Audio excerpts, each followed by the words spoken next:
लिहाजा इंशाअल्लाह ताला अपने हिस्से का ये काम भी करेंगे।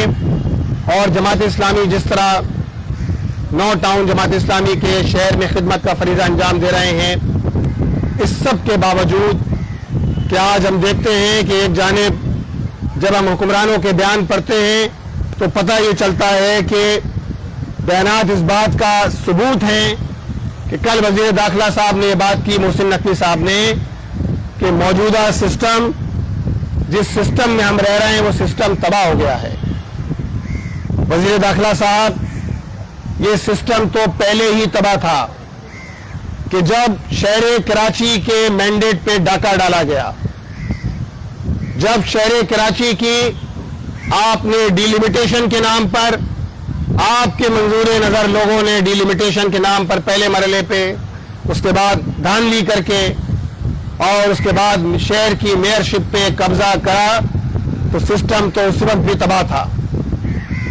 और उसके बाद आम इंतखाबात में जिस तरह फॉर्म 47 तकसीम किए गए हैं, अब तो ये लोग एक दूसरे के खिलाफ जब बयानबाजी करते हैं तो ये सच बोल रहे होते हैं। पीपल्स पार्टी, मुस्लिम लीग नून, MQM, यही सारे लोग इस फॉर्म 47 की पैदावार हैं कि जिसके नतीजे में ना सिर्फ शहर तबाह हुआ बल्कि आज वतन अजीज पाकिस्तान का जो मंजरनामा है, जो इसकी सियासी सूरत हाल है, हर जानिब अफरा तफरी का मंजर है। क्या बलूचिस्तान हो, क्या कश्मीर हो, क्या KPK हो, सिंध की सूरत हाल तो हमारे सामने है कि सिर्फ शहर कराची की बात करें तो कराची शहर को तबाह करने के अंदर पीपल्स पार्टी पेश है।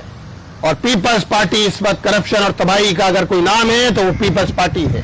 और ये सारे लोग वो हैं कि जो इस सिस्टम के तहफ़्फ़ुज़ के नाम पर लाए गए थे, जो पहले ही बोसीदा सिस्टम था। लिहाजा जमात इस्लामी तो अव्वल रोज से इस सिस्टम को बदलने की बात कर रही है कि इस सिस्टम को तब्दील किया जाए और एक ऐसा सिस्टम लाया जाए कि जिसके अंदर ट्रांसपेरेंसी हो, जिसके अंदर जुल्म के इस निज़ाम का खात्मा हो, जिसके नतीजे के अंदर अदल का निज़ाम कायम हो। और ये कैसा सिस्टम है कि जो लोगों को इंसाफ नहीं देता। कल ही की बात है, ECHS ब्लॉक 2 में आज से 2 दिन पहले एक वाकया हुआ। एक नौजवान, पढ़ा लिखा नौजवान, हबीब पब्लिक स्कूल से उसने मैट्रिक किया, IBA से उसने ग्रेजुएशन करी। 25 साल वो नौजवान अपने घर से निकलता है, अपने घर वालों को कह के कि मैं 10 मिनट में आ रहा हूं, और 1.5 दिन बाद उसके घर उसकी लाश पहुंचती है। ये गैर मामूली नौजवान था कि जिसके अंदर सलाहियत थी, जिसने एक कार्ड से अपने काम का आगाज किया था। वो IBA का ग्रेजुएट था और एक कार्ड से अपने काम का आगाज करने वाला वो नौजवान, उसने अपनी 2-3 शॉट्स बना ली थी। बताइए, उसको गोली मार दी गई, उसकी लाश उसके घर पहुंची। ये जुल्म का निजाम है। आप ना लोगों को इंसाफ देते हैं, आप ना कातिलों को पकड़ते हैं, आप ना लोगों के जख्मों पर मरहम रखने के लिए तैयार हैं। कहीं तो ऐसा होता है कि वज़ीर आला साहब खुद पहुंच जाते हैं, कहीं तो ऐसा होता है कि मुफ्ती नवाब साहब खुद पहुंच जाते हैं, और कहीं कोई सुनवाई नहीं होती, कोई पूछने वाला नहीं होता। ये कैसा निजाम है, जुल्म का निजाम, कि लोग अपने प्यारों की लाशें उठाते रहें और हुकूमत के कान पर जूं ना रेंगे, रियासत खामोश तमाशाई बनी रहे। जिस शहर में 6 महीने में 40,000 स्ट्रीट क्राइम्स की वारदातें हो, जरा बताएं ना वजीर दाखिला, बताएं वजीर आला, वफाकी वजीर दाखिला बताएं। ये कराची शहर है, पूरे पाकिस्तान को चलाता है। 40,000 वारदातें वो हैं जो आपने रिपोर्ट की हैं, ये हम नहीं कह रहे, आपके इदारे कह रहे हैं। मोटरसाइकिल छीनने की वारदातें, मोबाइल छीनने की वारदातें, स्ट्रीट क्राइम्स की वारदातें, लोगों की जानें ले ली गई। तकरीबन 45 वाकयात तो वो हैं कि जिसमें मोबाइल छीनते हुए, बाइक छीनते हुए गोली मार दी गई, डेथ हो गई। ये हालात है कि जिससे इस वक्त शहर कराची गुजर रहा है। तफसीलात बहुत सी हो सकती हैं। यहाँ आखिरी बात यह अर्ज करूँ मैं कि ये जुल्म का निज़ाम है। लोग 2 वक्त की रोटी के लिए परेशान हैं। اور ایسے حالات میں حکومت اور حکمرانوں کی شانہ اخراجات، ان کے شانہ ٹھاٹ باٹ، ان کے للے تللے، ان کے پروٹوکولز ختم ہونے کا نام نہیں لے رہے۔ جماعت اسلامی پورے پاکستان میں لوگوں کو بیدار کر رہی ہے، لوگوں کو متوجہ کر رہی ہے۔ ایک جانب خدمت کا فریضہ انجام دے رہے ہیں، ایک جانب ہمارے ٹاؤن چیئرمینز خدمت کر رہے ہیں، تعمیر اور ترقی کے اندر کنٹریبیوشن کر رہے ہیں، لیکن دوسری جانب جماعت اسلامی نے اس بات کا فیصلہ کیا ہے کہ ظلم کے اس نظام کے خلاف، عدل کے نظام کے قیام کے لیے معاشرے میں ہونے والے ظلم کے خلاف آواز بلند کرتے رہیں گے۔ اگر حکمران اپنی عیاشیاں ختم نہیں کریں گے تو ہمارے پاس یہ رائٹ ہے کہ ہم سڑکوں پہ نکلیں۔ آپ دیکھیں پٹرول کی قیمتوں میں اضافہ ہو رہا ہے، مستقل اضافہ کیا جا رہا ہے۔ آپ کہتے ہیں کہ انٹرنیشنل مارکیٹ سے ہم روزانہ کی بنیاد پر جو ہے وہ پٹرول کی قیمتیں مقرر کریں گے۔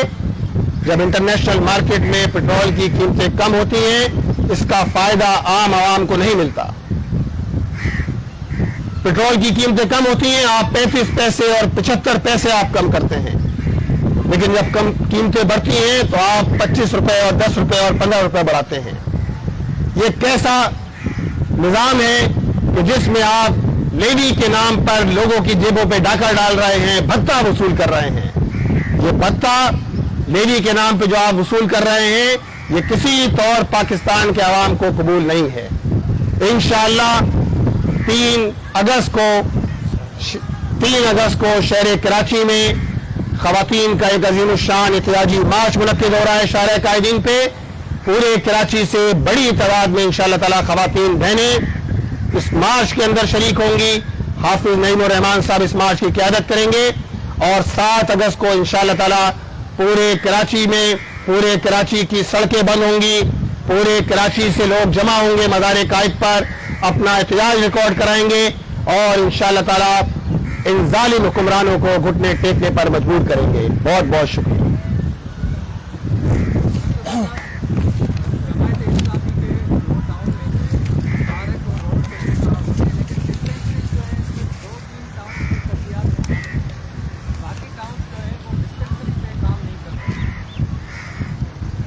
اچھا دیکھیں جی، جس طرح میں نے آپ کو پارکوں کا بتایا، کھیلوں کے میدانوں کا بتایا، اور اسی طرح ہمارے دیگر پروجیکٹس بھی ہم انشاءاللہ تعالی تفصیلات اپنی 3 سالہ کارکردگی رپورٹ جلد ہی میڈیا کے سامنے پیش بھی کریں گے۔ لیکن ہمارے تمام ہی ٹاؤنز میں کلینکس کے حوالے سے بھی، میڈیکل سینٹرز کے حوالے سے بھی کام جاری ہے تمام ہی ٹاؤنز کے اندر۔ کچھ ٹاؤن ایسے تھے کہ جہاں پہلے سے یہ کلینکس آپریٹو تھی، اس کو بہتر بنایا گیا ہے، وہاں مزید فیسلٹیز دی گئی ہیں، اور کچھ ٹاؤن ایسے تھے کہ جہاں یہ basic health unit, primary health care unit ویران پڑے ہوئے تھے، بنجر تھے بالکل، وہاں لوگ آتے ہی نہیں تھے۔ وہاں الحمدللہ ڈاکٹرز کا ارینجمنٹ کیا گیا ہے۔ تو آپ انشاءاللہ تعالی جب ہم 3 سالہ کارکردگی رپورٹ پیش کریں گے تو آپ کے سامنے سارے اعداد و شمار بھی انشاءاللہ تعالی اس کے نتیجے میں سامنے آئیں گے۔